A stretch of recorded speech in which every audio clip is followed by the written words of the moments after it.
เสียงประมือดังๆต้อนรับเสกโลโซพี่เสกมาพี่เสก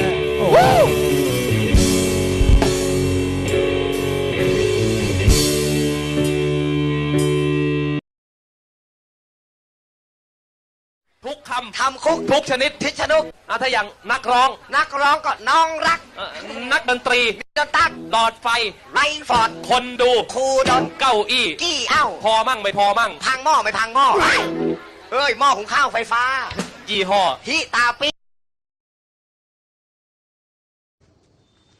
อนันตปัจชัยเยอปาติเทเทนะอปัตติยาอปาติเทเทอปัตติโห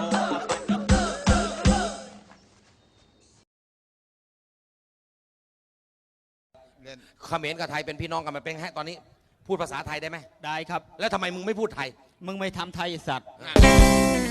ก็บอกพูดภาษาไทยเป็นไงตอนนี้อยู่เมืองไทยชื่ออะไรชื่อดารากรอยู่เขมรชื่ออะไรชื่อโปงลางปางกระดุงโปงลางปางกระดุงมันสะกดยังไงชื่อมึงอะโปตระโอโปโปโนโปงโลจึงโมตระอาบันเตาะมวยโปงลางปางกระดุงปอสระโอกโปกเอางี้สตริงเนี่ยมันมีอยู่2 ฝ่ายสตริงฝ่ายหนึ่งลูกทุ่งฝ่ายหนึ่งหมอลำเนี่ยของคุณเลยนะครับผมจะให้สตริงเนี่ยเขาร้องออกมาก่อนพอสตริงร้องมาปั๊บคุณสามารถเอาเพลงของสตริงมาแปลเป็นภาษาลาวบ้านคุณได้ไหมครับหมายความว่ามึงสิร้องสตริง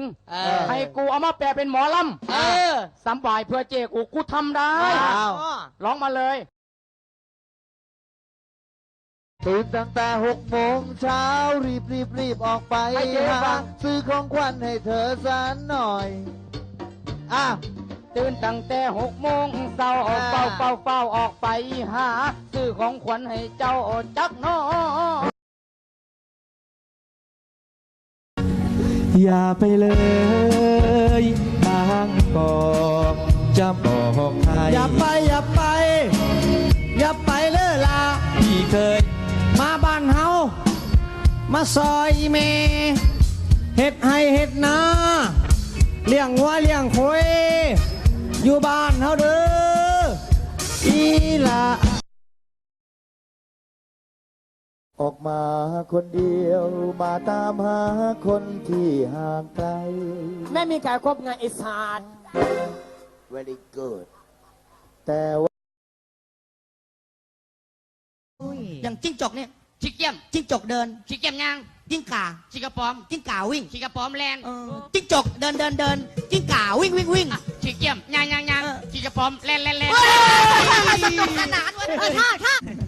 จิ้งจกเดินจิ้งก่าวิ่ง